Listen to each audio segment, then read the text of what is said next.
Bien, hoy vamos a tener un tema que sigue siendo continuación de los otros 4 que hemos tenido sobre los judíos en el tiempo del fin. Esta va a ser la 5ª parte.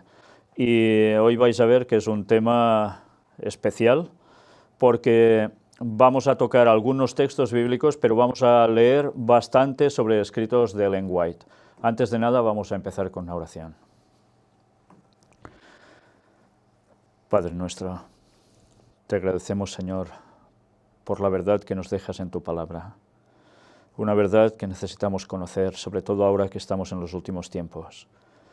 Y sobre todo en este tema que es tan vital, tan importante, para que todo termine de acontecer y el regreso de Cristo por nosotros sea un hecho. Te queremos pedir que nos abras la comprensión, que el Espíritu Santo ilumine nuestras mentes y nos ayude a captar todo lo que tú nos quieres decir.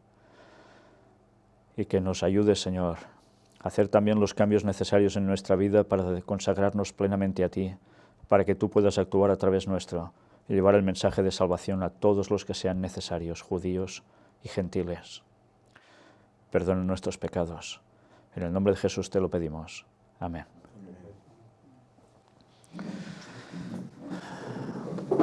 Bien, si en los anteriores temas estuvimos viendo ya una muy buena parte sobre Romanos, donde Pablo escribe al respecto sobre los judíos, y centrándonos sobre todo en el tiempo del fin, lo que vamos a tener ahora es algo que va totalmente relacionado con lo que está en Romanos.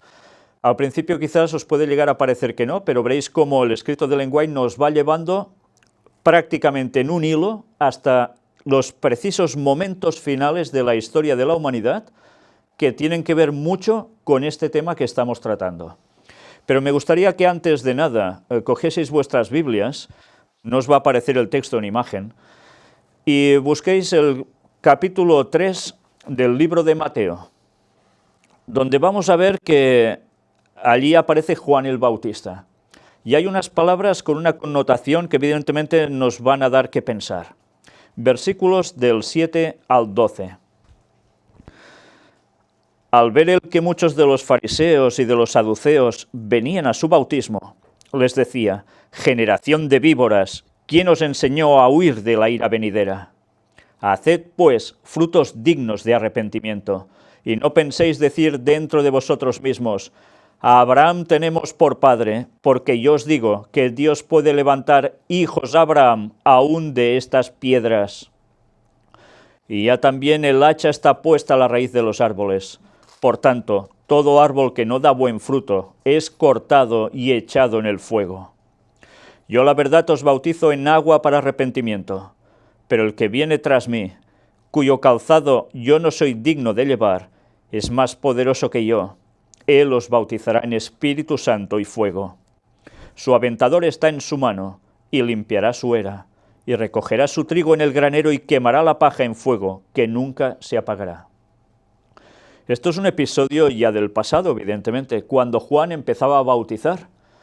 Pero ya nos damos cuenta que hubo una reacción de unos judíos que percibiendo que lo que estaba diciendo Juan era realmente importante, que Juan no era un cualquiera, ¿qué hicieron? Ir a buscar el bautismo de Juan. Pero Juan ve algo más, ve que ahí dentro sigue habiendo una hipocresía en sus corazones, y lo denuncia. Y incluso llega a decir el pensamiento que ellos tienen. Somos hijos de Abraham, ya somos salvos. Y Juan les dice: Dios puede levantar hijos de estas piedras. Les estaba cortando esquemas, totalmente. Ellos creían que eran los únicos candidatos a la salvación. E incluso dice algo más: el hacha está puesta a la raíz de los árboles. Y ya vimos precisamente en los temas anteriores como Pablo, cuando escribe, habla de un árbol en concreto, haciendo referencia al pueblo judío, al pueblo de Dios también, y a otro pueblo, que eran los gentiles, y era el olivo. Y al final nos viene a decir, pues, como no vayas bien, cortado. Y cuando aparezca Jesús, Él hará la limpieza total. Bueno, pues, si viene Jesús con ese aventador en su mano y limpia la era, como nos dice, recogerá el trigo en el granero y quemará la paja en fuego que nunca se apagará. La cual cosa nos denota que unos se van a salvar y otros se van a perder eternamente. Y aquí no se trata si uno es judío ya es salvo y otro porque no es judío no es salvo, sino que ya vimos la explicación que da Pablo, el desarrollo de todo esto. Luego vamos a buscar un texto que está en el libro de Hechos de los Apóstoles, capítulo 9. Y vamos a ver que hay un personaje también conocido como Saulo. Y vamos a leer en principio este texto, después al finalizar leeremos unos más. Hechos capítulo 9, versículos del 20 al 22.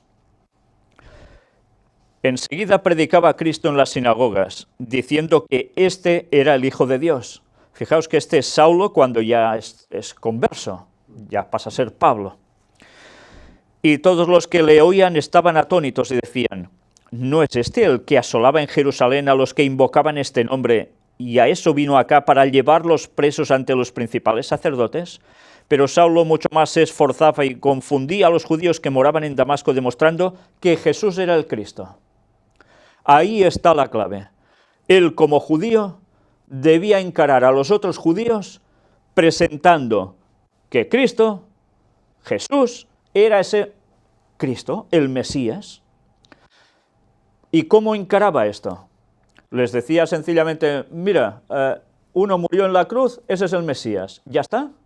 No, les tenía que argumentar. ¿Y con qué les iba a argumentar? Aparte de con los hechos que habían acontecido. Pues con esto, con la Biblia, pero evidentemente ellos solo tenían el Antiguo Testamento. Y con eso, Pablo les demostraba que el personaje que había venido y había muerto en la cruz era el Mesías. ¿Y a quién predicaba primero Pablo? A los judíos. Cuando iba a un lugar, iba a las sinagogas y hablaba a los judíos. Tenían una importancia vital para él, eran los suyos. Pero sabía que eran, además, los que Dios había elegido como su pueblo en un principio. Y después de ver toda la conexión que nos hablaba el apóstol Pablo en Romanos, él sabía que el mensaje debía volver hasta ellos, y se esforzaba por eso. Pues bien, ahora vamos a situar todo esto en un futuro que ya no está siendo tan futuro, sino que prácticamente ya es casi presente. Y teniendo en mente cómo Pablo iba a encarar a los judíos para demostrarles que Jesús era el Mesías, vamos a ver precisamente, bueno, aquí tenéis unas imágenes que son, tanto lo que está a mi espalda como la que veis aquí en portada, son los olivos del huerto del Getsemaní. Y lo he puesto aquí porque creo que era básico, una vez más, captar un lugar donde Jesús fue a orar de un modo especial. ¿Y por qué fue al monte de los olivos? Podía haber ido a cualquier otro monte, fue a buscar el monte de los olivos. ¿Nos estaba queriendo decir algo también con esto Cristo?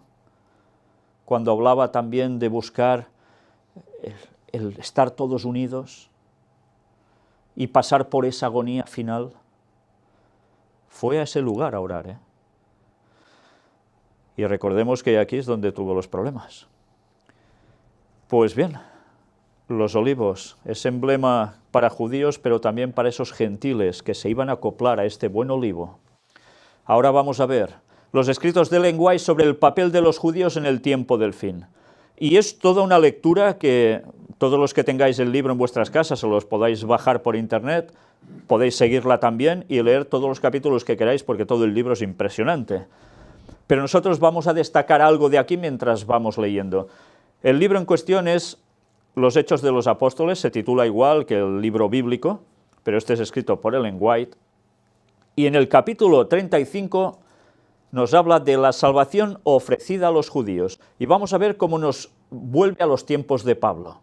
Ya sabéis que precisamente el libro de los Hechos de los Apóstoles de Ellen White hace referencia al libro de los Hechos de los Apóstoles que está en la Biblia. Por eso lleva el mismo título, pero nos va dando unas explicaciones, unas connotaciones extras realmente impresionantes para que captemos aún mejor la riqueza del libro. Después de muchas demoras inevitables, Pablo llegó por fin a Corinto, escenario de tan ansiosas labores pasadas, y por un tiempo el objeto de su profunda solicitud. Encontró que muchos de los primeros creyentes todavía le consideraban con afecto como el que les había llevado primero la luz del Evangelio. ¿Corinto era una ciudad judía? No, para nada, estaba en otro país. Pero, ¿qué había hecho el apóstol? Había predicado para los corintios, y tenemos las cartas a los corintios. Pues ahora, para que entremos en situación, ahora entendemos cómo a él lo apreciaban como el que les había llevado el Evangelio. ¿A quién iba primero cuando iba a un lugar así, el apóstol Pablo? ¿A los habitantes de la ciudad directamente gentiles? Iba a la sinagoga a buscar a los judíos y entablar, aprovechando la adoración en sábado que él compartía, para poderles explicar quién era Cristo. Cuando saludó a estos discípulos y vio las evidencias de su fidelidad y celo, se regocijó porque su trabajo en Corinto no había sido estéril. Los creyentes corintios, una vez tan propensos a perder de vista su alta vocación en Cristo, habían desarrollado fuerza de carácter cristiano. Recordemos que en los corintios se juntaron judíos y gentiles y formaron iglesia. Ya no había distinción entre unos y otros. Sus palabras y hechos revelaban el poder transformador de la gracia de Dios y eran ahora una poderosa fuerza para el bien en ese centro de paganismo y superstición. Recordemos que en las cartas a los corintios Pablo les aprieta bastante diciendo que enseguida os olvidáis de las cosas y reaccionan. Pero ¿de dónde provenían muchos de ellos? Del paganismo que aquí está describiendo. Hacían cosas que no tocaba. ¿Y qué había entre todas estas cuestiones? Adulterios, ¿sí? Fornicaciones, malas cosas en general. Pues por eso los recriminó también, como a otros. Pero reaccionaron, ¿eh? En la asociación de sus amados compañeros y estos fieles conversos, el cansado y turbado espíritu del apóstol halló reposo. Durante su estada en Corinto, tuvo Pablo tiempo para vislumbrar nuevos y más dilatados campos de servicio. Es interesante, ¿eh? Pablo iba a un lugar a predicar, ¿y qué estaba pensando? Ya en quedarse allí, aquí no me muevo, ya estaba pensando en desarrollar planes en otros lugares. Cuando nosotros tenemos la tendencia a enraizarnos, ¿eh?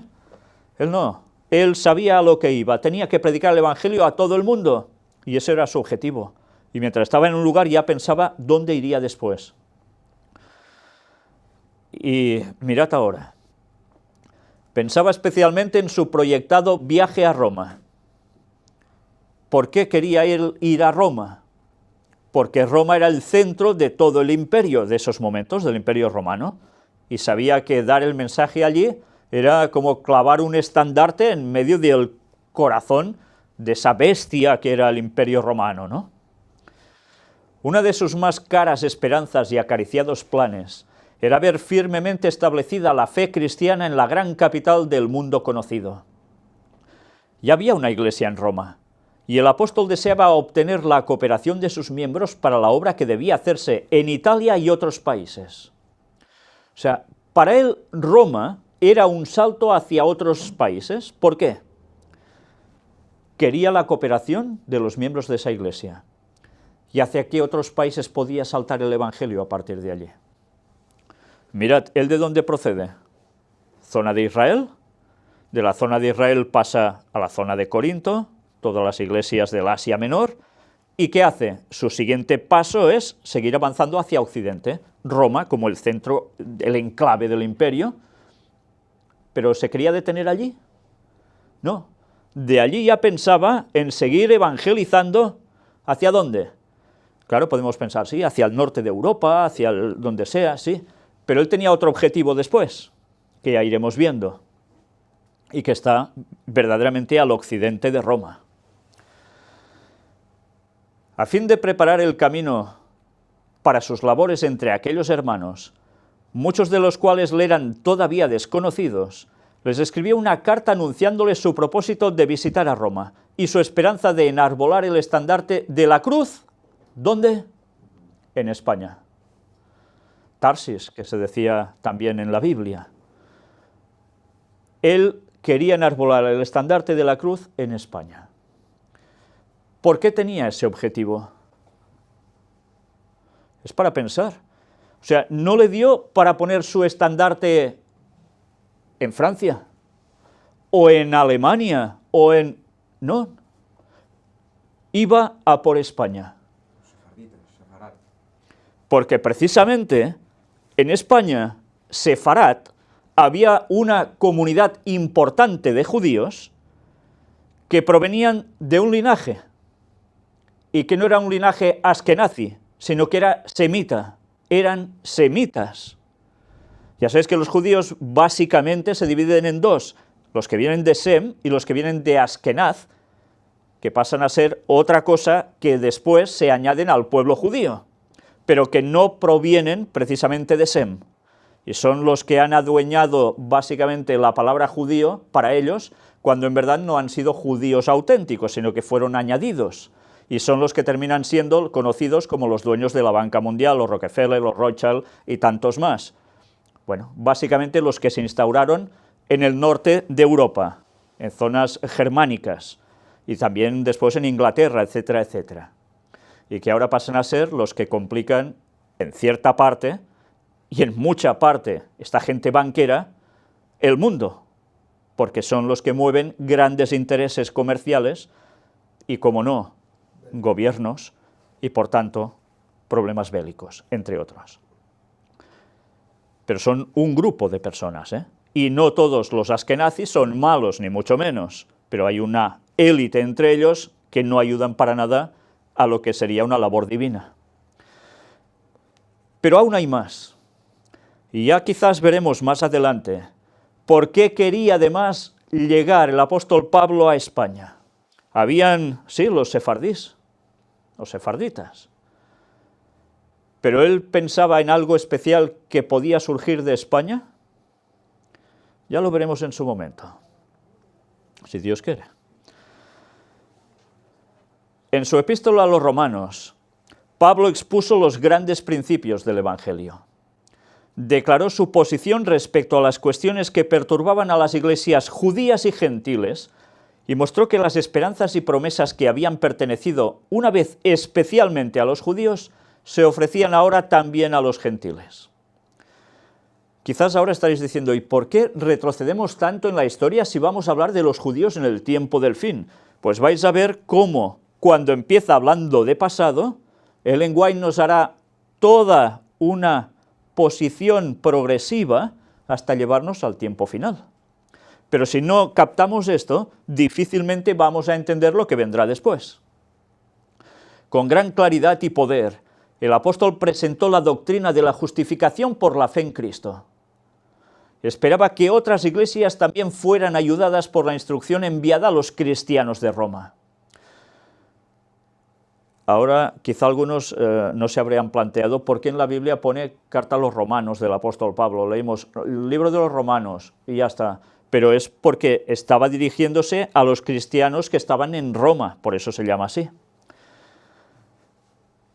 Pero cuán obscuramente podía prever la extensa influencia de sus palabras.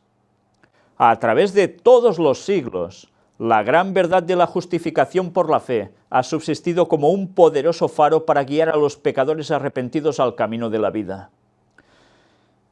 Él sabía que tendrían esas palabras una influencia a la larga, hasta el final. Fue esta luz la que disipó las tinieblas que envolvían la mente de Lutero y le reveló el poder de la sangre de Cristo para limpiar del pecado. Era vital. Se tenía su propósito, su objetivo, mostrar a la gente que Cristo era el centro de todo, y sin la justificación por la fe, si no buscabas a Cristo y aceptabas por gracia esa salvación que te da gratuitamente, tú podías hacer todas las obras que quisieras, tú podías pagar todas las indulgencias que quisieras, comprar parcelitas en el cielo y tantas cosas más, y eso no te iba a servir de nada, porque eso era el gran engaño que el Vaticano hizo unos años después. ¿Y de qué servía? Pues para que al final se levantara Lutero y se diese cuenta que ¿qué estaba haciendo? ¿Ganando el cielo por obras? Si, como dice la Biblia, todas nuestras justicias son como trapo de inmundicia. ¿De qué servía eso? Solo gracias a Cristo, que murió en la cruz, y su resurrección, podemos ser salvos. Pero si no aceptas eso, se te acabó.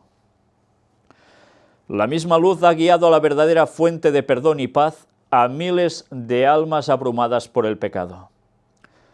Todo creyente cristiano tiene verdaderamente motivo para agradecer a Dios por la epístola dirigida a la Iglesia de Roma.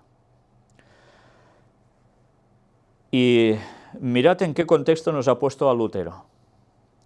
Nos lo ha puesto en un contexto muy especial: fe y obras. ¿Por qué habla de Lutero si está hablando de los judíos? Pues hay algo que ha trascendido de judíos a católicos. Y en esa transición de una cosa a otra, aunque los judíos hayan seguido por su camino y nace el catolicismo por allí en medio diciendo que es cristianismo, sigue manteniendo esa mentalidad de que por las obras, por mis sacrificios, soy salvo. Por eso se había descartado el papel de Cristo en verdad. Aunque se podía hablar de Jesús en el catolicismo, pero de un modo equivocado. Se lo presentaba, pero tú tenías que hacer esfuerzos, latigazos, lo que hiciese falta. Y pagar. ¿Y los judíos qué hacían? Guardaban la ley estrictamente, sí, pero es que si lo guardo todo así seré salvo. Y ya hemos visto Juan que les decía, hipócritas. Y después vino Cristo y la mayor parte de ellos lo rechazaron. ¿De qué les servía todo eso? De nada. ¿Pero os dais cuenta cómo la transición de judaísmo a catolicismo surge de las mismas bases? ¿Por qué será?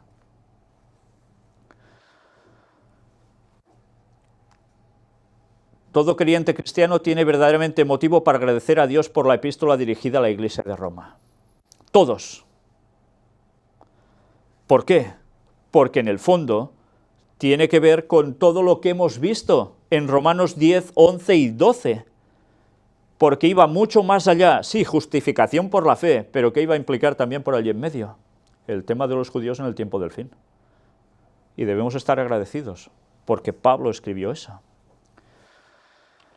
En esta carta Pablo expresó libremente su preocupación por los judíos. Siempre desde su conversión había anhelado ayudar a sus hermanos judíos a obtener una clara comprensión del mensaje evangélico. Eran los suyos. ¿A quién iba a buscar entonces? La voluntad de mi corazón y mi oración a Dios sobre Israel, declaró él, es para salud. Salud, salvación. No era un deseo común que sentía el apóstol. Pedía constantemente a Dios que le permitiera trabajar en favor de los israelitas que no reconocían a Jesús de Nazaret como el Mesías prometido. Él estaba pidiendo por eso. Verdad digo en Cristo, aseguró a los creyentes de Roma, no miento, dándome testimonio mi conciencia en el Espíritu Santo, que tengo una gran tristeza y continuo dolor en mi corazón, porque deseara yo mismo ser apartado de Cristo por mis hermanos, los que son mis parientes según la carne, o sea, los judíos, que son israelitas, de los cuales es la adopción y la gloria y el pacto y la data de la ley y el culto y las promesas, cuyos son los padres, y de los cuales es Cristo según la carne, el cual es Dios sobre todas las cosas, bendito por los siglos. ¿Él quería a los suyos? Claro que los quería.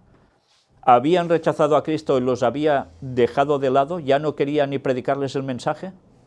Todo lo contrario. Seguían siendo su prioridad. ¿Pero por qué? Claro, los amaba porque él formaba parte, era su pueblo.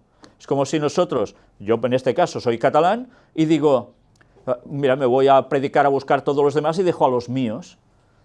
No, lógicamente, tú sientes por los tuyos.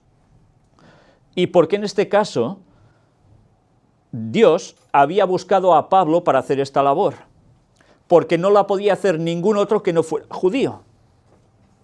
Por tanto, alguien de origen judío debía llevar el mensaje ¿a quién?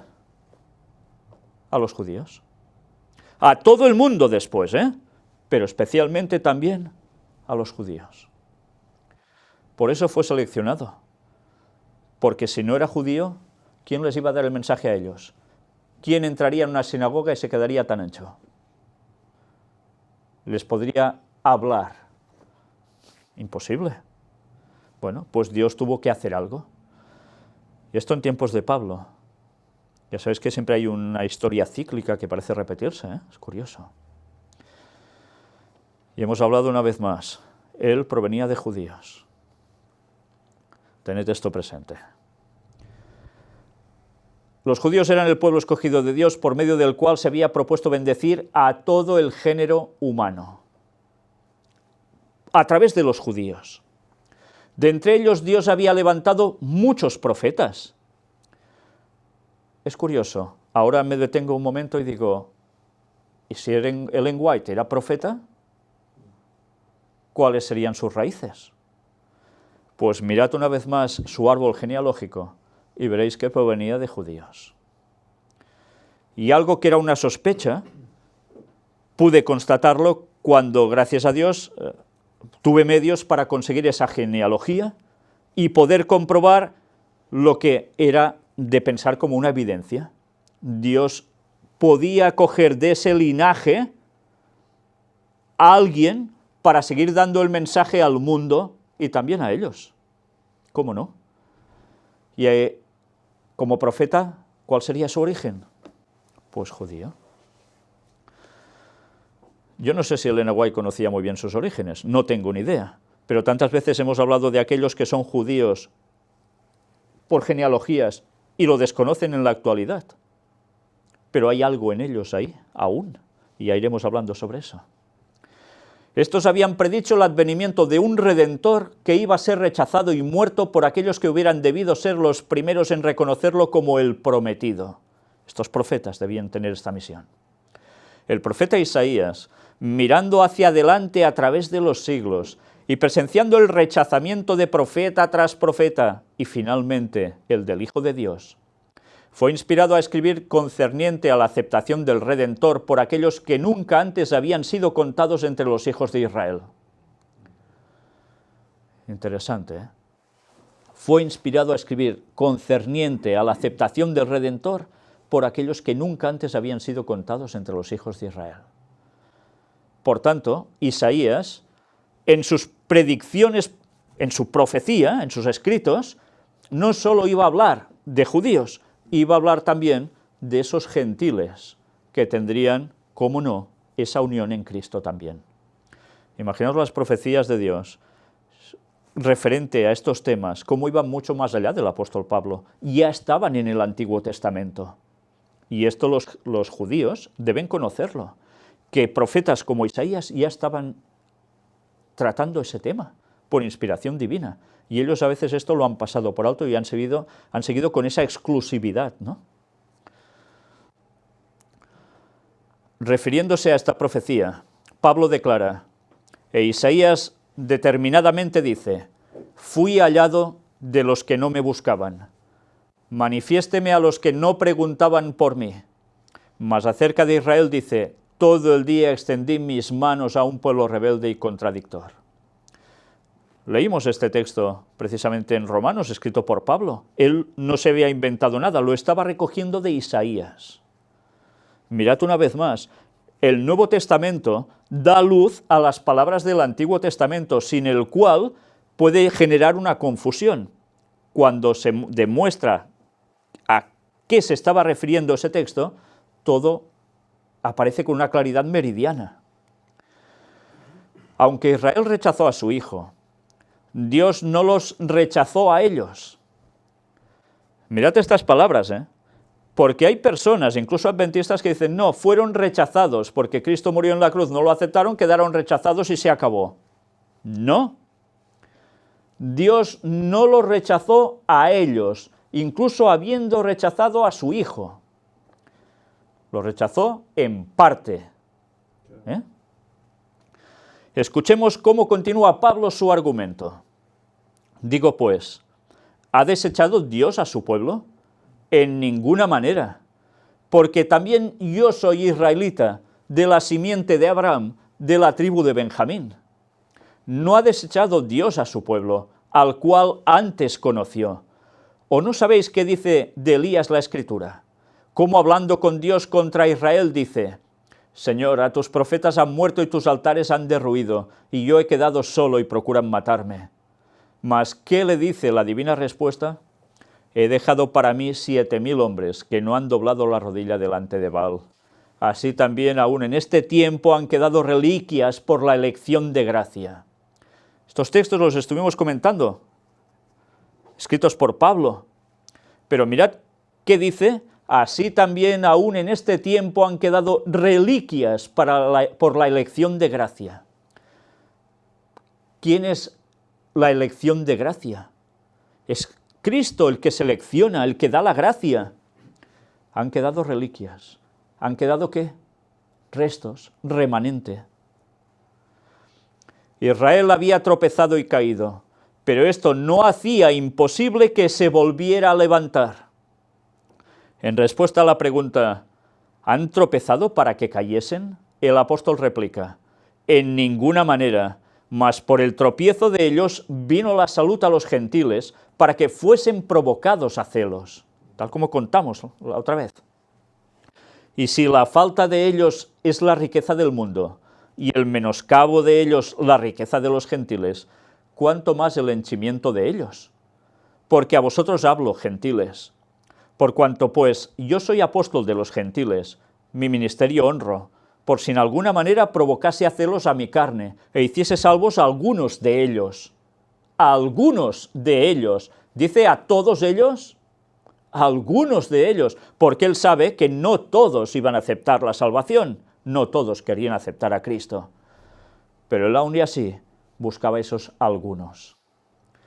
Porque si el extrañamiento de ellos es la reconciliación del mundo, ¿qué será el recibimiento de ellos sino vida de entre los muertos o vida de los muertos?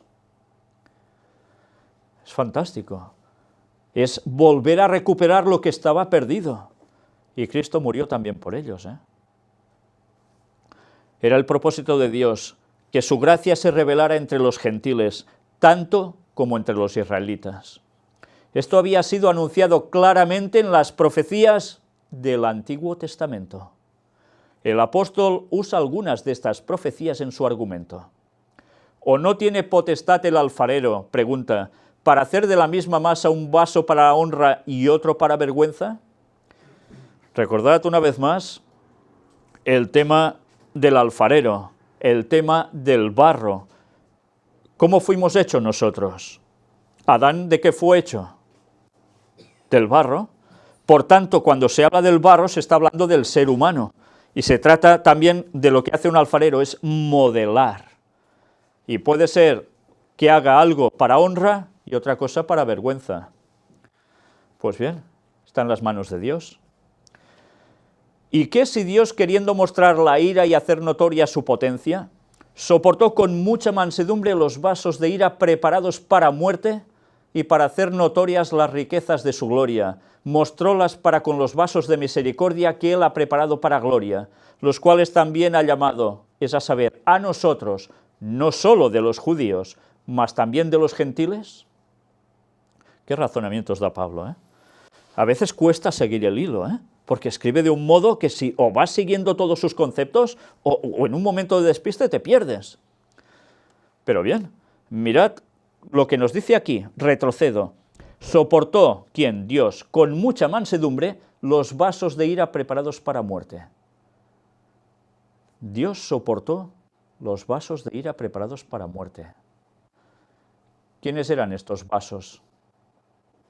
¿Seres humanos? Sí. ¿Estaban hechos para muerte? ¿Porque Dios quería que fueran para muerte? No, pero ellos sí decidieron ser para muerte.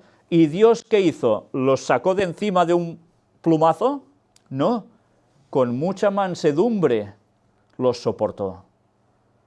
Y a veces pensamos, Dios a la que uno se va un poco ya, ñaca, se lo carga. No, esto es una absoluta bueno, un absoluto disparate, soporta con mucha mansedumbre.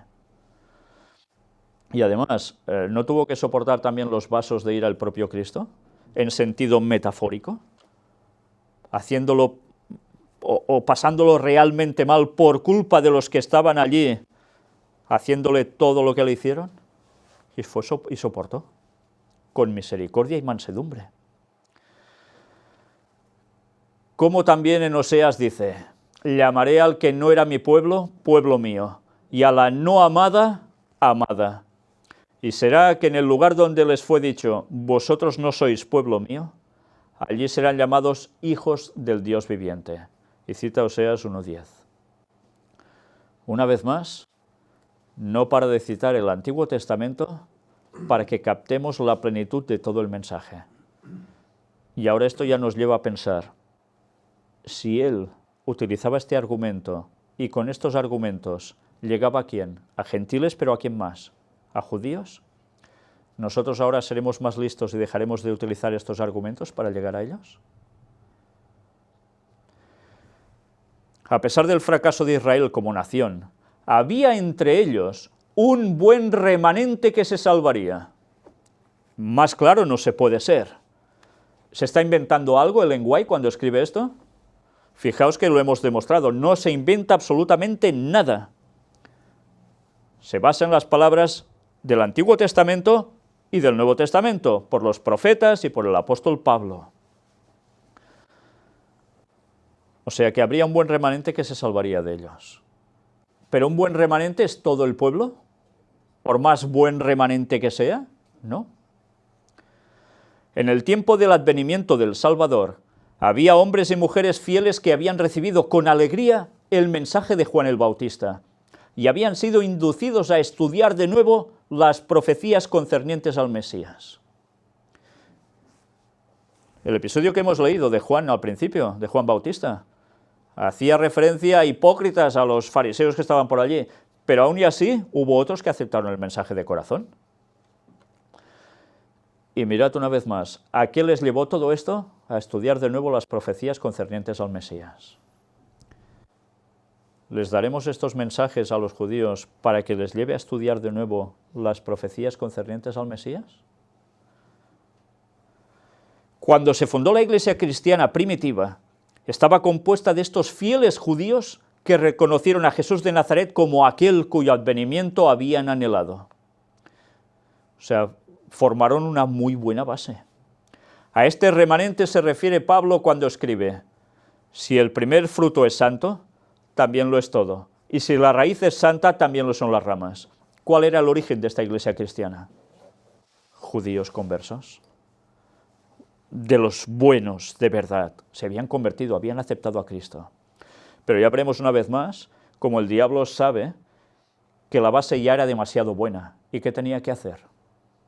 Intentar injertar unas ramitas allí que fueran de otro olivo que era más silvestre que olivo de verdad, y haciéndose pasar por judíos creyentes tal cual. Y así empezó como la iglesia cristiana se fue hacia abajo, por infiltración, de lo cual después, con el paso del tiempo, se genera una iglesia que se llama cristiana, y que de cristiana realmente ha tenido poco. Y ha sido la iglesia universalmente conocida como Iglesia Católica, debido a esa infiltración que Satanás empezó a ejercer queriendo cortar lo que era santo. Pablo compara el residuo de Israel a un noble olivo, algunas de cuyas ramas habían sido cortadas. Compara a los gentiles a las ramas de un olivo silvestre, injertadas en la cepa madre. Que si algunas de las ramas fueron quebradas, escribe a los creyentes gentiles, y tú, siendo acebuche, has sido ingerido en lugar de ellas, y has sido hecho participante de la raíz y de la grosura de la oliva, no te jactes contra las ramas, y si te jactas, sabe que no sustentas tú a la raíz, sino la raíz a ti. Pues las ramas, dirás, fueron quebradas para que yo fuese ingerido. Bien, por su incredulidad fueron quebrados, mas tú, por la fe, estás en pie. No te ensoberbezcas, antes teme que si Dios no perdonó a las ramas naturales, a ti tampoco no perdone. Mira pues la bondad y la severidad de Dios, la severidad ciertamente en los que cayeron, mas la bondad para contigo si permanecieres en la bondad, pues de otra manera tú también serás cortado. Y antes os hablaba de esa transición hacia el catolicismo. Esta semana pudimos mostrar también en una de las temáticas presentadas cómo se hace referencia a algunos que llevaban kipá, ya sabéis, ese gorrito redondo que se pone en la parte posterior de la cabeza, en la zona occipital, que llevan los judíos, y cómo quien lleva también lo mismo, pero que le llaman solideo. El Papa y cardenales. ¿Por qué? ¿De dónde surge eso? Pues enseguida nos damos cuenta que hay una conexión directa, sencillamente una serie más de disfraces, de retoques, pero sigue estando todo en lo mismo. Por la incredulidad y el rechazamiento del propósito del cielo para con él, Israel como nación había perdido su relación con Dios. Pero Dios podía unir a la verdadera cepa de Israel las ramas que habían sido separadas de la cepa madre, el residuo que había permanecido fiel al Dios de sus padres. O sea que aún y así, había otros que seguían permaneciendo firmes, tanto habiendo creído en Cristo como no. Sí, en un principio era clara la definición, o sigues y aceptas a Cristo o te quedas fuera. Pero hubo un tiempo, poco tiempo después, en que, fijaos, ¿cómo trabajaron los judíos? Borrando de la memoria del pueblo el personaje de Jesús, diciendo o que no había existido, o que había sido todo un montaje falso, manipulado. ¿Por qué? Pues decían que el padre de Jesús era un legionario llamado Pantera, y la madre de Jesús una prostituta. Sí. Entonces, ¿qué estaban echando por tierra? A Cristo. Pero claro, ya vimos en uno de los temas sobre el retorno de Cristo, en el año 2031, cómo José Wolf, un niño judío, y eso aparece en el libro El conflicto de los siglos de Ellen White, había subido con esta mentalidad por generaciones, y ya no le hablaban de Jesús para nada, era tema tabú. Y como consecuencia, él llega un momento en que empieza a darse cuenta de cosas, ¿y qué hace? Termina aceptando el mensaje y termina predicando la segunda venida de Jesús. Pues, una vez más, esto nos da que pensar. Habrá gente que habrá estado quizás por error, por generaciones, en su fe, pero habrán creído de corazón que eso era verdad. Pero va a llegar un punto, como ya ha pasado a través de la historia, y volverá a pasar, y ya lo veréis, como gente sincera entre ellos, van a despertar ante un mensaje como el que se está presentando.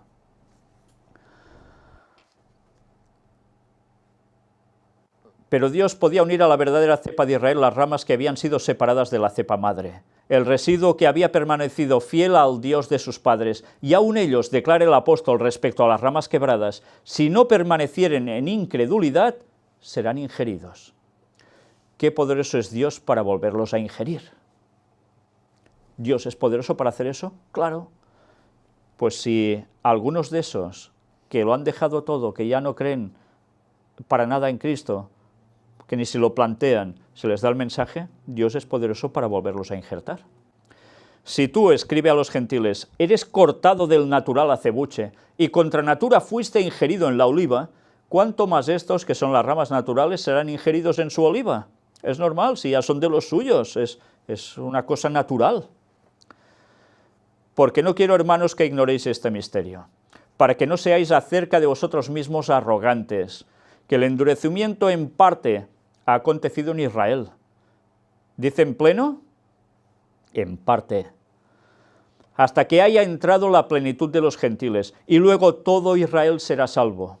Como está escrito, vendrá de Sión el libertador, que quitará de Jacob la impiedad, y este es mi pacto con ellos cuando quitare sus pecados. Así que cuanto al Evangelio, son enemigos por causa de vosotros, mas cuanto a la elección, son muy amados por causa de los padres. son muy amados por causa de los padres, de su genealogía, de la promesa que empezó todo con Abraham. Porque sin arrepentimiento son las mercedes y la vocación de Dios. Porque como también vosotros en algún tiempo no creísteis a Dios, mas ahora habéis alcanzado misericordia por la incredulidad de ellos, así también estos ahora no han creído, para que por la misericordia para con vosotros, ellos también alcancen misericordia. O sea, ahora no creen, pero algo va a pasar para que algunos de ellos vuelvan a creer.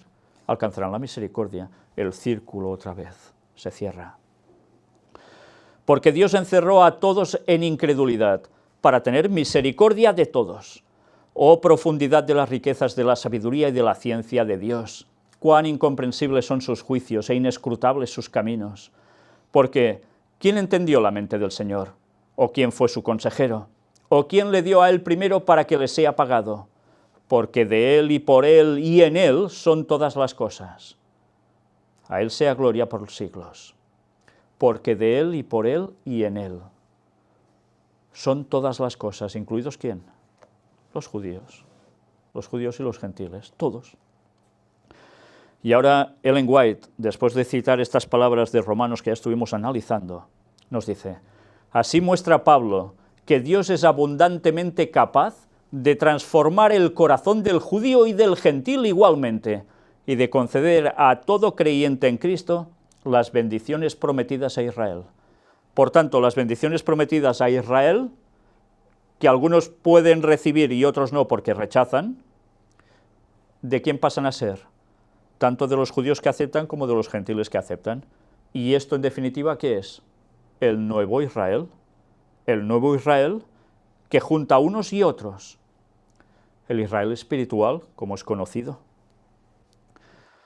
Si fuera el número de los hijos de Israel como la arena del mar, las reliquias serán salvas, porque palabra consumadora y abreviadora en justicia, porque palabra abreviada hará el Señor sobre la tierra.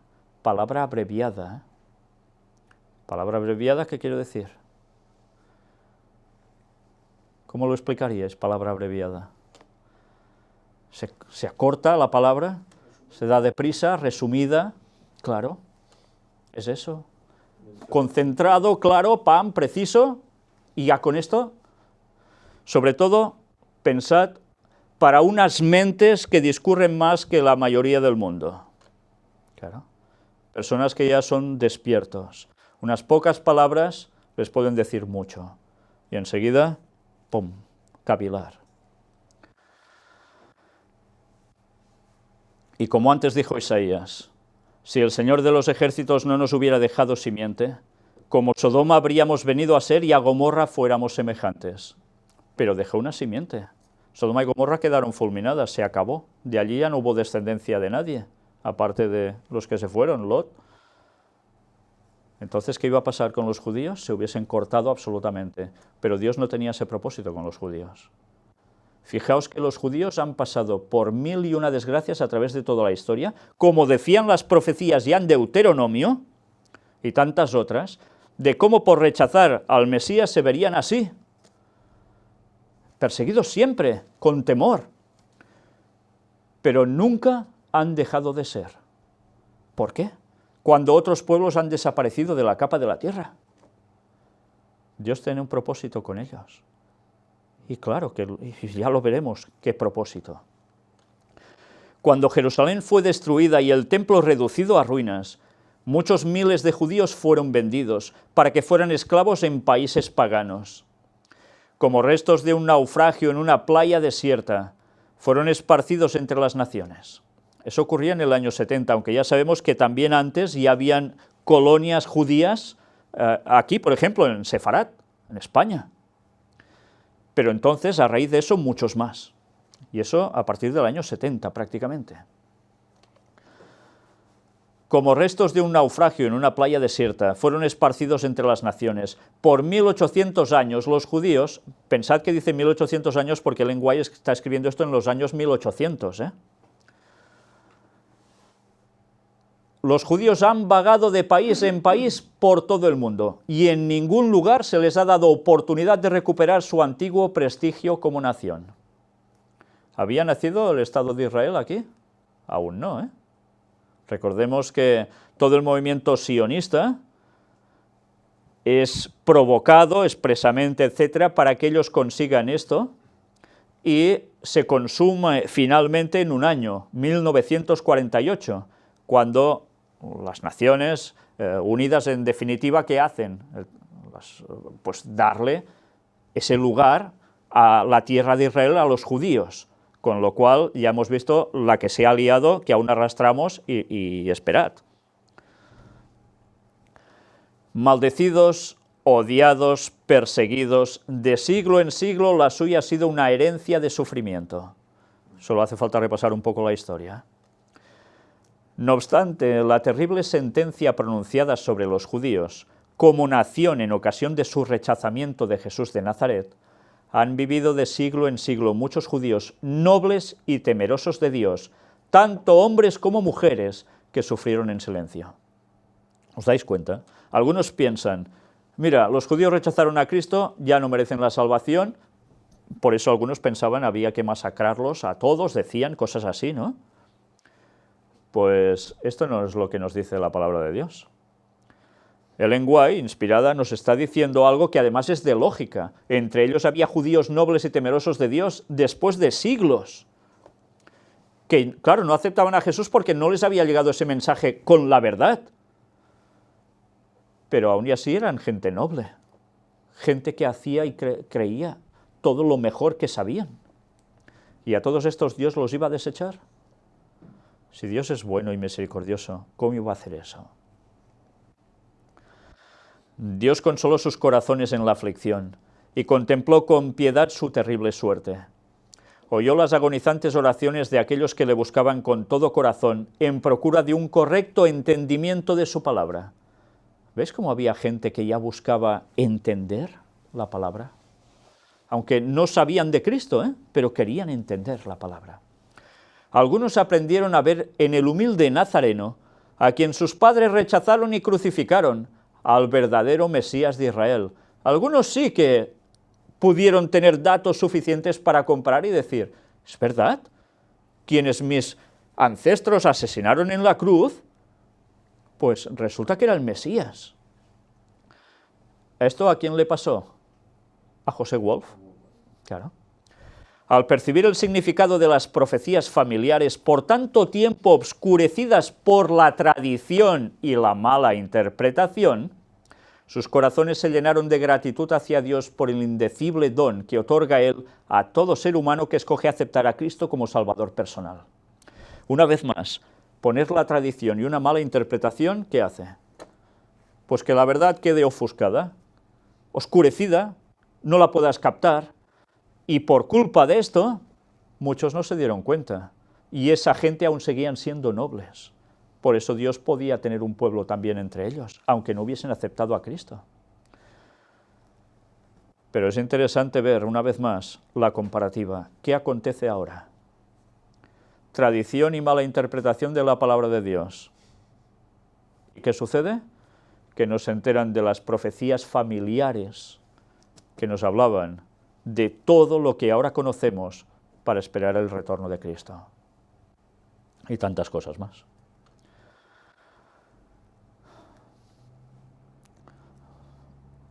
Es a esta clase a la cual Isaías se refiere en su profecía.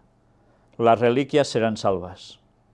Desde los días de Pablo hasta ahora, Dios, por medio de su Santo Espíritu, ha estado llamando a los judíos tanto como a los gentiles, porque no hay acepción de personas para con Dios, declaró Pablo. El apóstol se considera a sí mismo deudor a griegos y a bárbaros.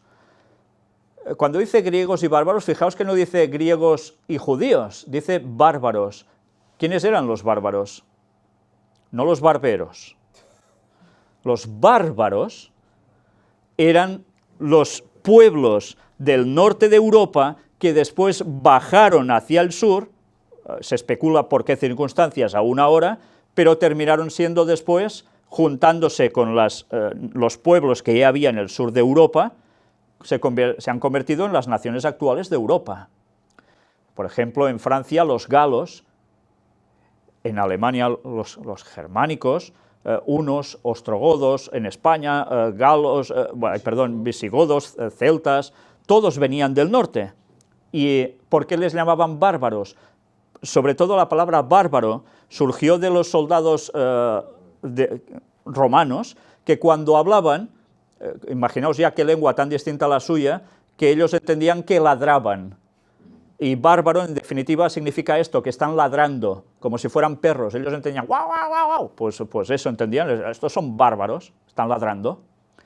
¿Qué quiere decir? De dónde, fijaos, el alemán, cuando lo notamos nosotros, el sonido, que notamos también algo fuerte, ¿no? Bueno, pues es lo mismo, venimos del latín, ¿no? Teóricamente, pues es normal, tenemos esa percepción.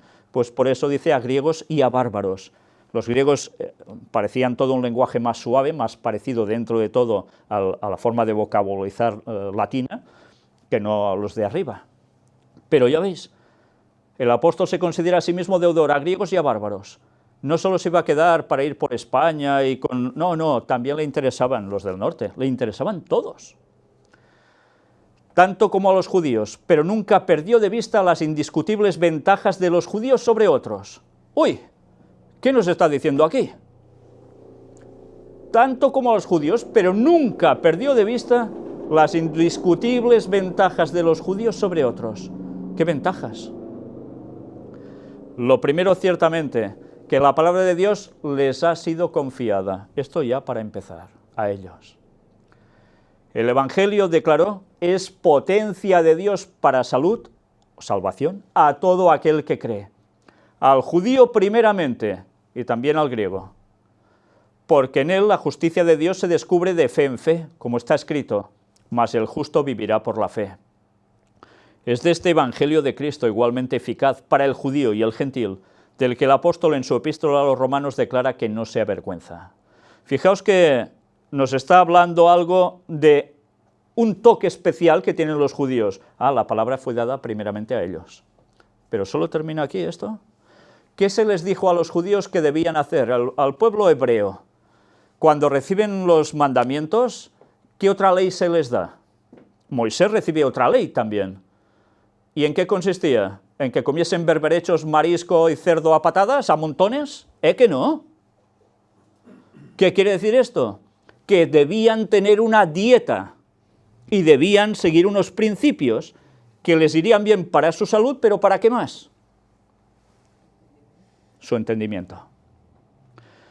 Y esto lo iban a hacer por generación tras generación tras generación.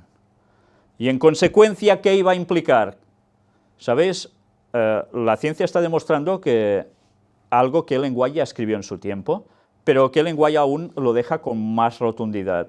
Comer cerdo, por ejemplo, hace que las personas sean más cortas, mentalmente. Y ya solo con ese alimento en concreto. Pues imaginaos a alguien que no prueba nunca el cerdo, no consume marisco, no consume nada dañino, o consume menos de lo dañino que otros se tomarían. ¿Cómo iban a ser entonces mentalmente? Con más entendimiento, más ágiles, más diestros, más sabios. Claro, es lógico, todo lo que comemos nos forma. Si comemos porquería, ¿qué vamos a ser? No solo físicamente, sino también mentalmente.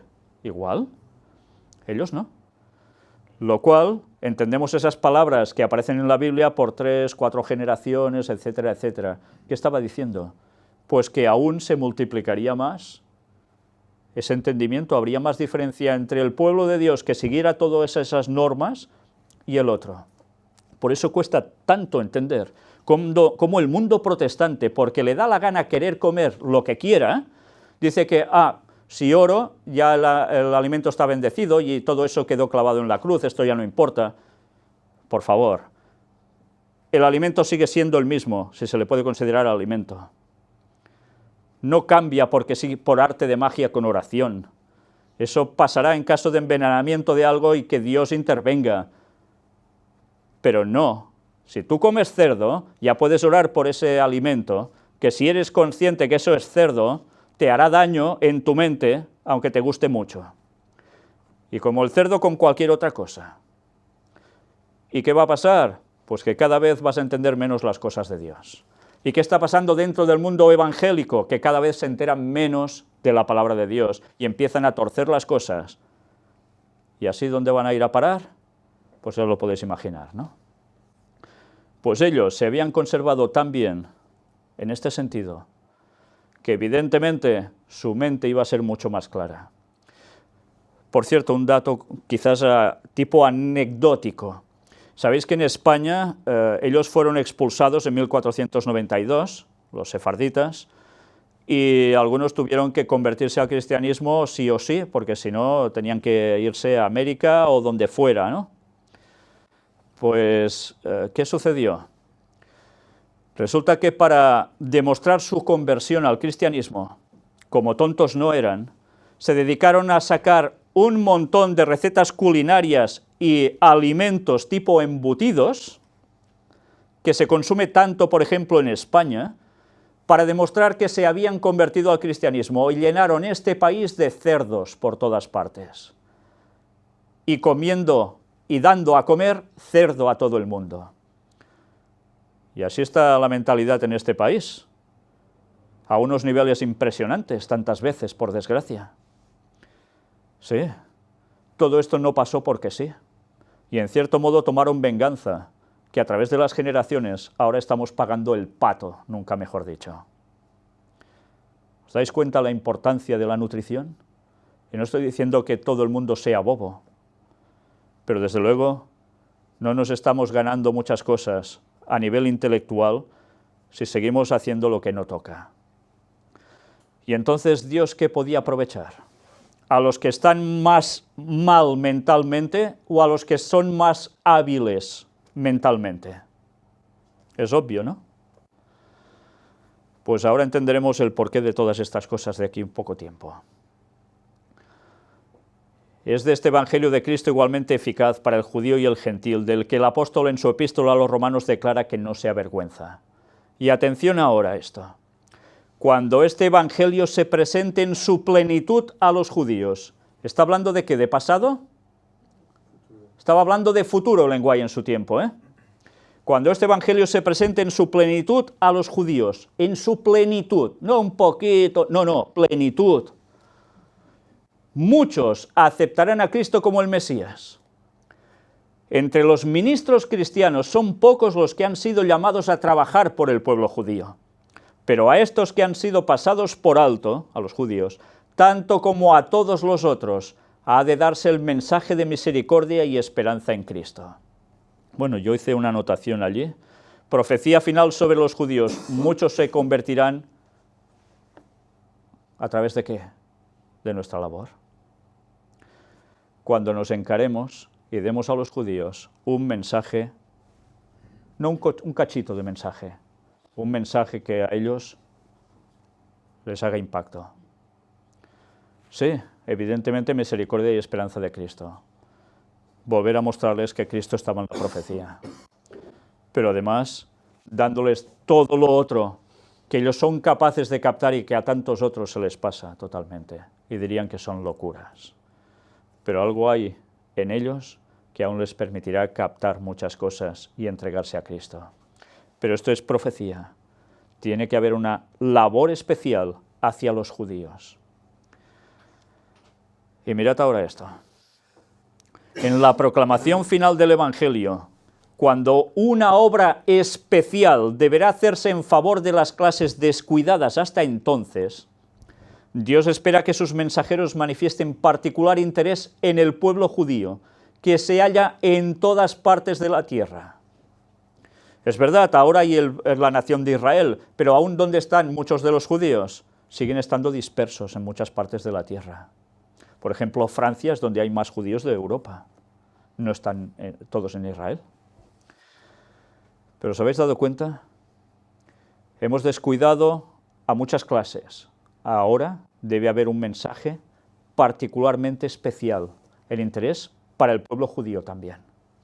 Cuando las escrituras del Antiguo Testamento se combinen con las del Nuevo para explicar el eterno propósito de Jehová, eso será para muchos judíos como la aurora de una nueva creación, la resurrección del alma. Cuando vean al Cristo de la dispensación evangélica pintado en las páginas de las Escrituras del Antiguo Testamento y perciban cuán claramente explica el Nuevo Testamento al Antiguo, sus facultades adormecidas se despertarán y reconocerán a Cristo como el Salvador del mundo. Sus facultades adormecidas.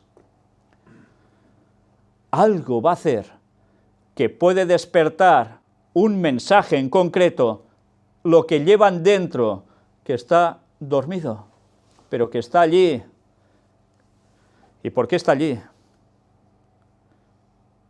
Pues por la genética de sus ancestros. Y por lo que hemos citado, de cuidarse. Por eso está allí eso. Muchos recibirán por la fe a Cristo como su Redentor. En ellos se cumplirán las palabras: a todos los que le recibieron, dióles potestad de ser hechos hijos de Dios, a los que creen en su nombre, en Jesús. Yo había anotado profecía final sobre los judíos y nuestra especial obra hacia ellos. Cristo vendrá después, porque es la consecuencia. Jesús no vendrá si primero no se da ese mensaje a los judíos. Y si sabemos que hay un tiempo en el cual Cristo viene fijo, ¿qué va a pasar a partir de ahora? Pues que evidentemente este mensaje tiene que empezar a llegar a los judíos, porque el tiempo se acaba. ¿Y quién tiene que darles este mensaje? Los que saben la verdad. ¿Y quiénes son? Pues debemos ser nosotros también. Entre los judíos hay algunos que, como Saulo de Tarso, o sea, Pablo, son poderosos en las Escrituras, y estos proclamarán con poder la inmutabilidad de la ley de Dios. O sea, que entre ellos hay poderosos en las Escrituras. ¿Quiénes son estos poderosos en las Escrituras actualmente entre los judíos? Pues hay hasta cabalistas. Gente que se dedica a estudiar el Antiguo Testamento con una minuciosidad extrema, impresionante, que en algunas cosas se van a pasar al lado oscuro, sin darse cuenta quizás, pero que tienen un conocimiento del texto que difícilmente podemos tener nosotros. Y no solo cabalistas, otros que estudian la Biblia y quizás están en otras ramificaciones del judaísmo, que ya sabéis que es súper extenso. Pero entre ellos hay poderosos en las Escrituras. Y estos proclamarán con poder la inmutabilidad de la ley de Dios. ¿Por qué? ¿Por qué proclamarán la inmutabilidad de la ley de Dios? Que la ley de Dios sigue en vigencia, que no se puede cambiar, no se puede mutar. Pues porque habrá algo que hará que esta gente se posicione. ¿Y qué va a ser? ¿Por qué va a aparecer ese conflicto para poder decir que la ley de Dios permanece inmutable? La ley dominical. Cuando haya ley dominical, esta gente dirá: no, la ley de Dios dice el sábado y eso es inmutable. Pero ¿cómo van a decir esto si tampoco se les termina de dar el mensaje del todo? Necesitan decir esto, pero ¿qué necesitan más? Aceptar a Cristo. Y esa es la labor que les falta, el conocer esos detalles que son tan esenciales para su conversión. El Dios de Israel hará que esto suceda en nuestros días. Ahora ya no está hablando de superfuturo, en nuestros días, los que han alcanzado los fines de los siglos. No se ha cortado su brazo para salvar. Cuando sus siervos trabajen con fe por aquellos que han sido mucho tiempo descuidados y despreciados, su salvación se revelará. Por tanto, ¿a quién nos debemos encarar también?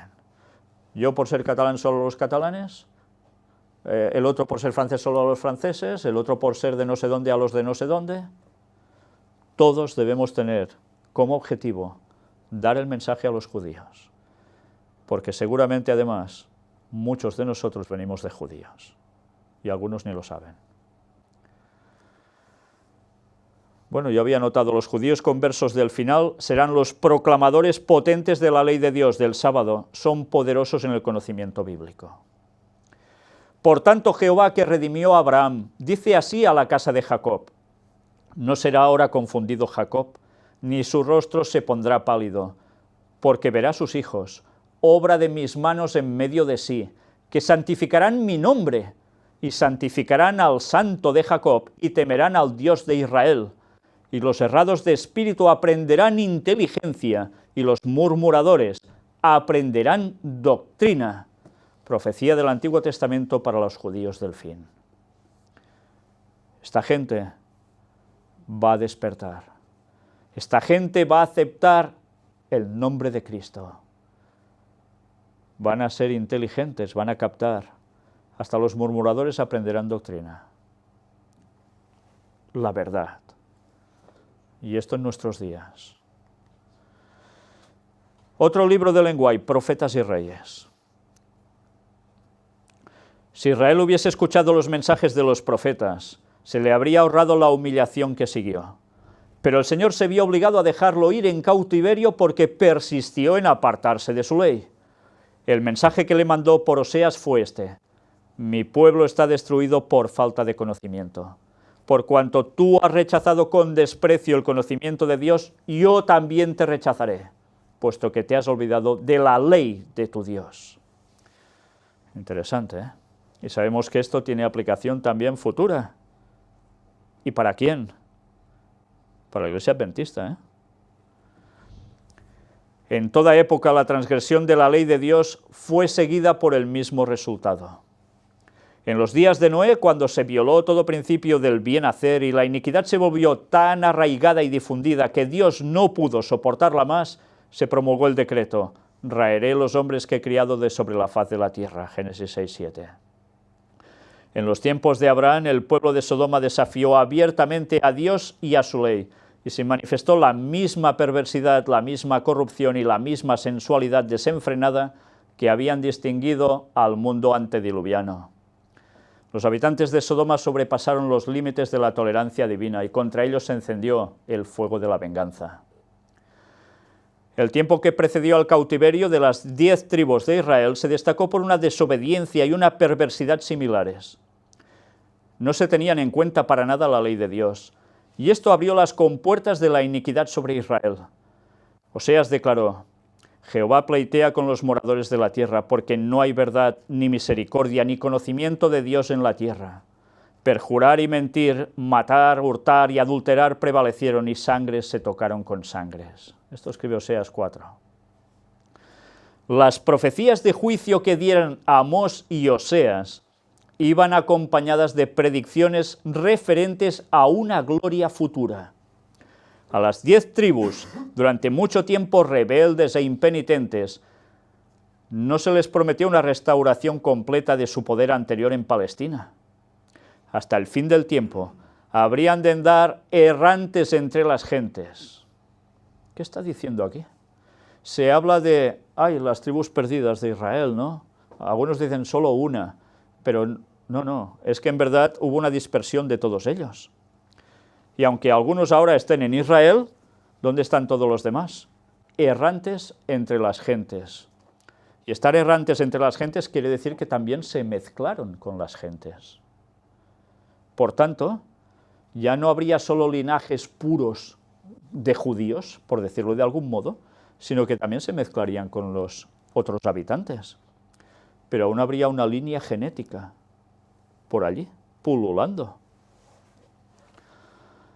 Pero mediante Oseas fue dada una profecía que les ofreció el privilegio de tener parte en la restauración final que ha de experimentar el pueblo de Dios al fin de la historia de esta tierra, cuando Cristo aparezca como Rey de Reyes y Señor de Señores.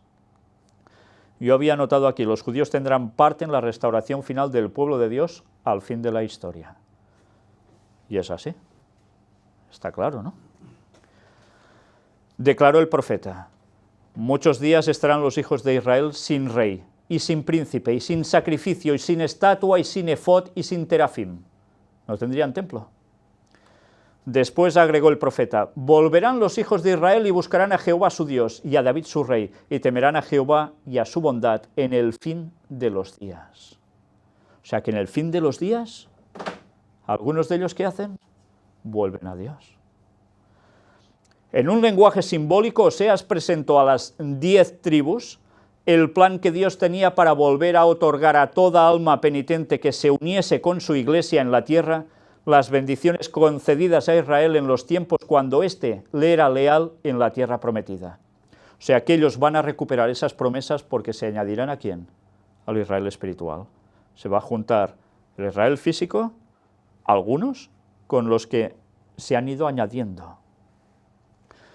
Refiriéndose a Israel como a quien deseaba manifestar misericordia, el Señor declaró: Empero he aquí, yo la induciré y la llevaré al desierto, y hablaré a su corazón, y daréle sus viñas desde allí, y el valle de Acor por puerta de esperanza. Y allí cantará como en los tiempos de su juventud, y como en el día de su subida de la tierra de Egipto. Y será que en aquel tiempo, dice Jehová, me llamarás marido mío, y nunca más me llamarás Baali, mi Señor. Porque quitaré de su boca los nombres de los Baales y nunca más serán mentados por sus nombres. Esto lo escribe Oseas. Una vez más, démonos cuenta del lenguaje entre marido y mujer, ¿eh? Siempre va apareciendo con él y el pueblo de Dios. Y atención a esto. En los últimos días de la historia de esta tierra, debe renovarse el pacto de Dios con su pueblo, que guarda sus mandamientos. ¿Y los judíos guardan los mandamientos o no? ¿Los guardan? Los 10 mandamientos como nosotros. Ellos no tienen suprimido el de no adorar imágenes. Ellos no tienen santificarás las fiestas en vez de decir guardarás el sábado. Siguen teniendo los mismos, como nosotros. O sea que tanto para los que ya están en esto, como por los judíos que están así, los que acepten a Cristo entrarán a formar parte de esto. Va a renovar el pacto de Dios con ellos. Pero claro, habrá que aceptar a Cristo, si no, no. En aquel día yo haré por ellos un pacto con las fieras del campo, y con las aves del cielo, y con los reptiles del suelo, y quebraré el arco y la espada, y quitaré la guerra de en medio de la tierra, y haré que duerman ellos seguros, y te desposaré conmigo para siempre. Sí, te desposaré conmigo en justicia, y en rectitud, y en misericordia y en compasiones. También te desposaré conmigo en fidelidad, y tú conocerás a Jehová. Sucederá también que en aquel día yo responderé, dice Jehová. Yo responderé a los cielos y ellos responderán a la tierra, y la tierra responderá al trigo y al vino y al aceite. Y ellos responderán a Jezreel. Y te sembraré para mí mismo en la tierra y me compadeceré de la no compadecida. Y al que me dije que no era mi pueblo, le diré, pueblo mío eres. Y él me dirá a mí, tú eres mi Dios. Por tanto, hay una recuperación de muchos de ellos, ¿eh? Les vuelve a llamar pueblo mío. Y ahora, una vez más, y acontecerá en aquel tiempo, que los que hubieren quedado de Israel y los que hubieren quedado de la casa de Jacob, se apoyarán con verdad en Jehová Santo de Israel. Isaías 10:20. De toda nación y tribu y lengua y pueblo, saldrán algunos que responderán gozosamente al mensaje. Temed a Dios y dadle gloria, porque la hora de su juicio es venida. ¿Qué mensaje es este? De Apocalipsis 14, ¿no?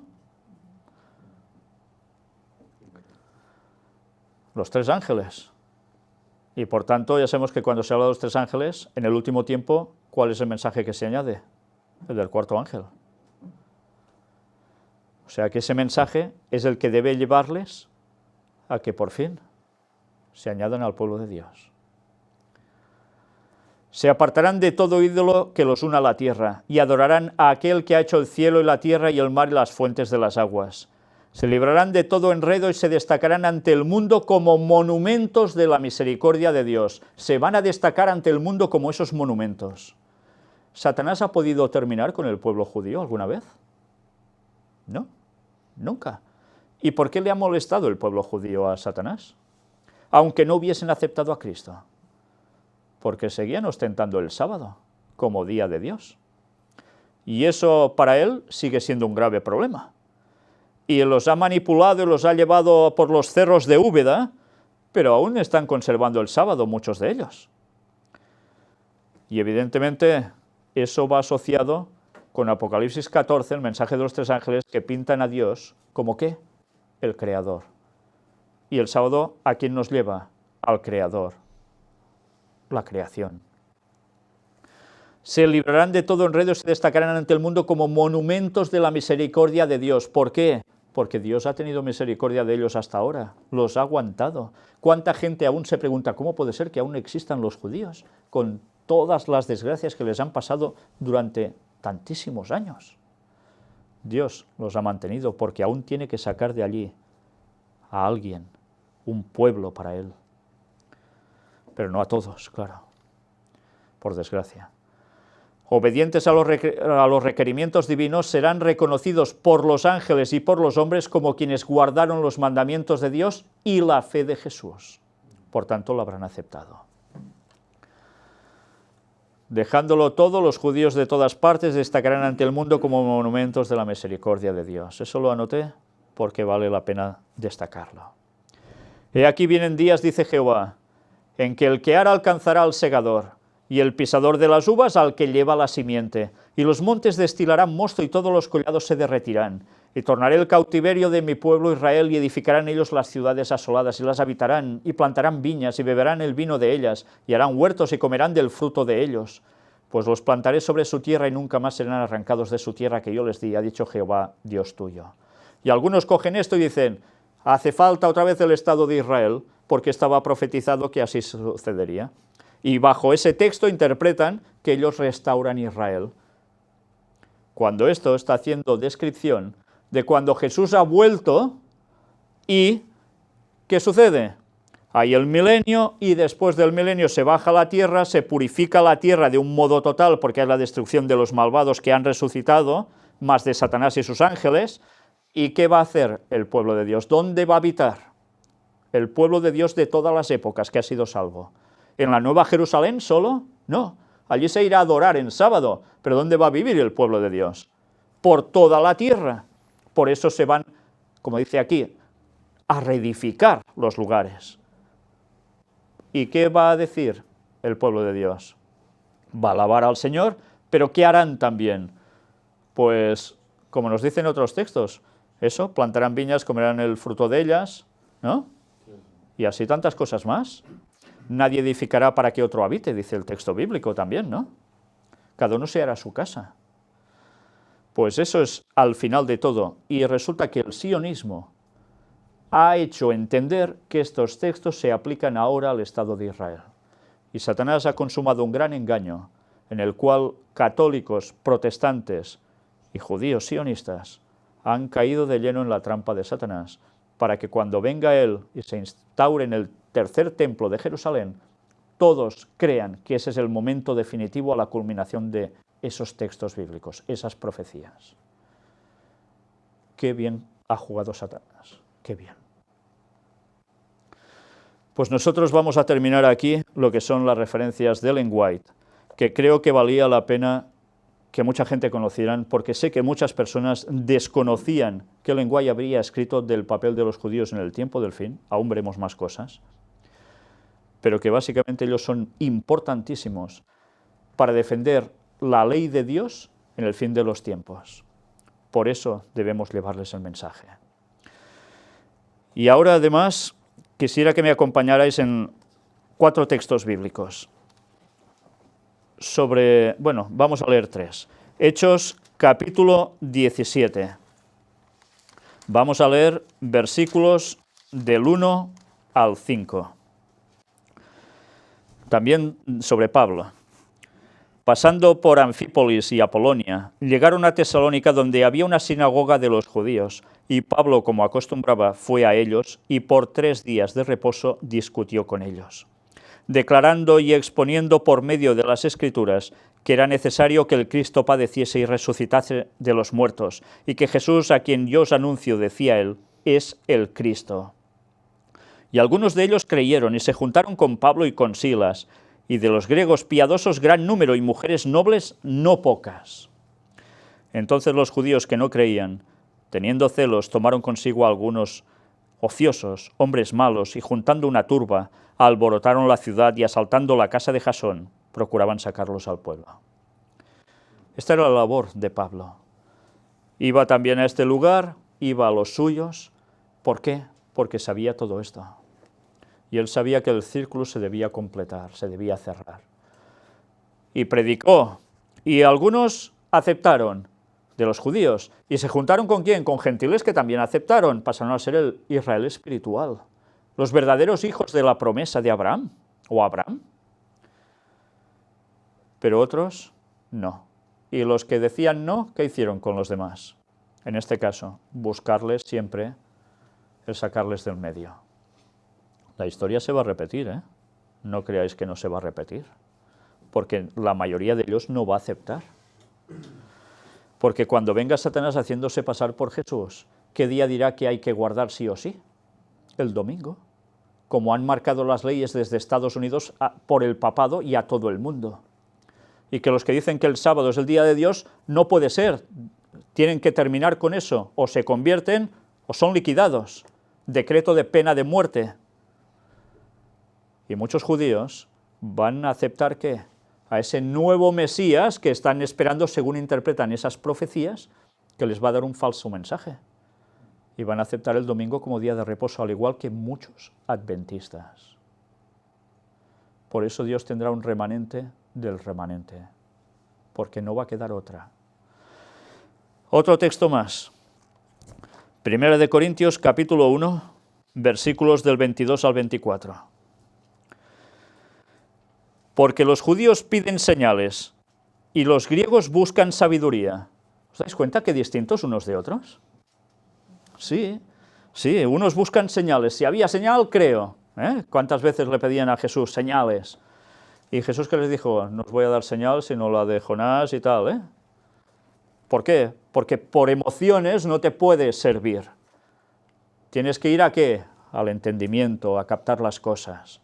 Y ya sabéis que ellos siempre se han manifestado como temperamentales, ¿no? Y aún lo seguimos viendo ahora, con muchas de sus actuaciones. Pero al mismo tiempo, los griegos, ¿por qué eran conocidos? La democracia, ¿no? Y todo que buscaban, la filosofía, la sabiduría, Sofía, ¿no? La sabiduría. Pues resulta que unos piden una cosa, otros piden otra. Pero nosotros predicamos a Cristo crucificado, o sea, nos dejamos de tonterías, vamos a lo que hay que decir. Para los judíos, ciertamente tropezadero, porque no lo quisieron aceptar, y para los gentiles, locura. ¿Qué les dijeron? ¿Que ha resucitado? Ya nos hablarás otro día de estas cosas. Así terminó todo en un lugar clave, en Atenas, con el discurso de Pablo. Mas para los llamados, así judíos como griegos, Cristo, poder de Dios y sabiduría de Dios.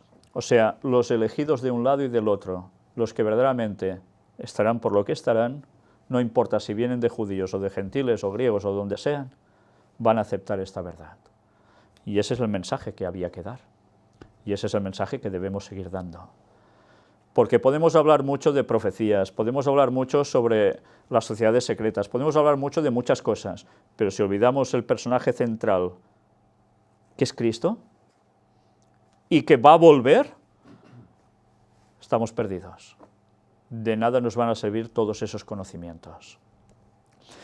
Y vamos a terminar con un texto que se encuentra en el libro también, escrito por Pablo, de los Gálatas, la carta a los Gálatas. Capítulo 2, y vamos a leer un solo versículo, el 20.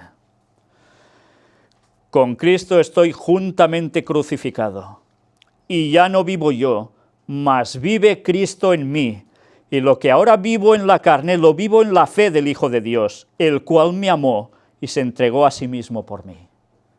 Y ese es el mensaje que debemos dar, y debemos vivir, porque solo decirlo y no vivirlo no nos va a llevar a la salvación. Y aquí no hay ni judío ni griego, ni judío ni gentil. Todos debemos sentir que Cristo vive en nosotros. Y si no, pues ya podemos trabajar para ello. Por tanto, ¿qué debemos hacer? Mirad cómo termina el texto, versículo 21. No desecho la gracia de Dios, pues si por la ley fuese la justicia, entonces por demás murió Cristo. Ley sí, pero necesitamos a Cristo. ¿Sabéis cuál fue el mal de los primeros adventistas? Que Ellen White tuvo que hacer mucho hincapié en ello. Congreso Minneapolis, 1888. Urias Smith y tantos otros pioneros se quedaron solo con las formas de la ley. Sí, el sábado y tantas cosas así. Pero habían olvidado el espíritu de la ley, la misericordia, la gracia de Cristo, la justificación por la fe para ser salvos. Y Ellen White decía que las dos cosas debían ir unidas. Y eso costó que entrara. Y si veis las predicaciones de Ellen White al respecto, ya os remito a los pastores Waggoner y Jones, que fueron utilizados por Dios para dar este mensaje, y ella lo aprobó. Porque además, mirad también lo curioso, también se apartaron de la fe después. Fijaos cómo hombres como Urias Smith, utilizados tan claramente por Dios para hacer algo, y después se van de la fe. Algo falla. Nunca estamos seguros, porque ¿quién conoce el corazón nuestro si no nos conocemos ni a nosotros mismos? Por eso debemos estar pendientes, vigilantes. Y Ellen White, cuando veis todas las predicaciones que escribió, hay un libro que os recomiendo también, se llama Sermones Escogidos, tomo 1, es el que está al menos traducido al español. Veréis en predicaciones que ya hizo por Estados Unidos, Australia, Europa también, pero sobre todo algunas que básicamente hacían referencia a la justificación por la fe, que por desgracia la mayor parte de la Iglesia lo desechó, incluso dirigentes, por supuesto. Gracias a Dios después las cosas se fueron arreglando y ese mensaje cuajó, gracias a Dios, pero costó y mucho. ¿Y nosotros qué debemos presentar? ¿Solo la ley, el sábado y demás? Debemos presentar que Cristo cumplió las profecías del Antiguo Testamento y que va a terminar de cumplir las que faltan en breve. Y todo estaba escrito en el Antiguo Testamento y el Nuevo lo muestra con claridad. Y si además tenemos todos esos argumentos que Dios nos ha dado en este último tiempo para llegar hasta ellos, ahora ya me centro exclusivamente en los judíos. ¿A qué esperamos? Va siendo hora que empecemos a hacer esfuerzos directamente por ellos. Porque sí que es cierto que habrá algunos pastores, como ya sucedía en el tiempo de Ellen White, que hacen algún trabajo por los judíos. Sí, alguno hay, pero no es suficiente. Y por desgracia necesitan también algunos argumentos que ellos no tienen. Y es hablar sobre el tercer templo de Jerusalén, sobre las profecías que tratan sobre esto, sobre cómo están engañados todos respecto a ello, sobre la venida del falso Mesías, conjuntando todo esto con el Vaticano, el papado puesto allí, y cómo las sociedades secretas trabajan al respecto también con esto. La masonería. Ellos no saben estas cosas, porque muchos adventistas están desechando esta luz. ¿Quién deberá decirles todas estas cosas? ¿Os dais cuenta? Pues eso quiere decir que nos podemos poner también a ello, porque para que Cristo venga, esto debe cumplirse. Y si nosotros también tenemos linaje judío, quizá Dios también debe utilizarlo para que el mensaje les vuelva a ellos, tal como estaba escrito en Romanos. Que Dios nos ayude a predicar a judíos y también a gentiles, porque el Evangelio hace falta absolutamente a todo el mundo. Pero tened presente que al final, quien va a hacer una labor especial que muchos no habrán hecho, para dar el mensaje con claridad final, son ellos, los judíos poderosos en las Escrituras. Ellos deben ser convertidos. Todos los que Dios pueda convertir, por supuesto, a esos va a utilizar. Que el Señor nos ayude a ser un solo pueblo, no con el falso ecumenismo que nos vende el Vaticano, con los judíos y demás, sino con el verdadero ecumenismo, que es el de estar unidos en la verdad, no en la mentira satánica. Que Dios nos ayude a ello. Bien, el tema aún no termina aquí, aún habrá alguna continuación, pero todo a su debido momento. Creo que de momento lo presentado es suficiente ya para que muchas personas reflexionen al respecto. Y ahora vamos a terminar ya con una oración.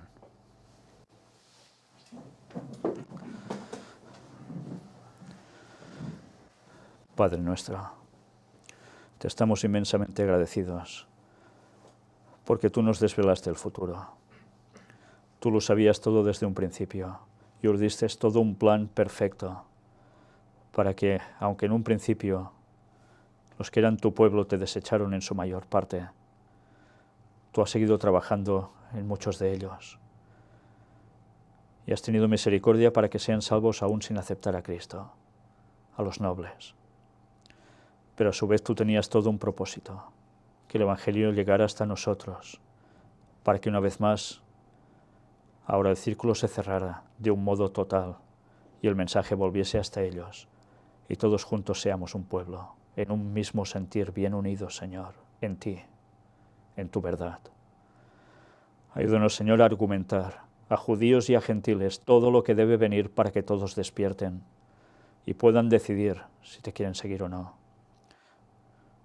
Sabemos que tú eres bueno y misericordioso y a todos das ese mensaje de salvación, a todos se los ofreces.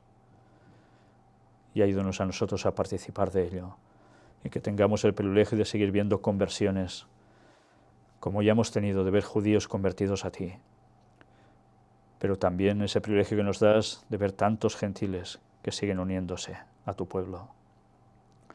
Ayúdanos, Señor, siempre a estar firmes hasta el final y no pensar que ya somos salvos solo por esto, porque el diablo siempre intenta tumbarnos en un modo u otro. Ayúdanos a permanecer firmes en ti. Llénanos del Espíritu Santo, derrámalo sobre nosotros para que terminemos tu labor. Bendícenos, Señor. Perdona todos nuestros pecados y gracias por ese enorme sacrificio de Cristo por nosotros, sin el cual todo esto ya no hubiese tenido ningún sentido. Alabado seas, Señor. En el nombre de Jesús te lo pedimos todo. Amén.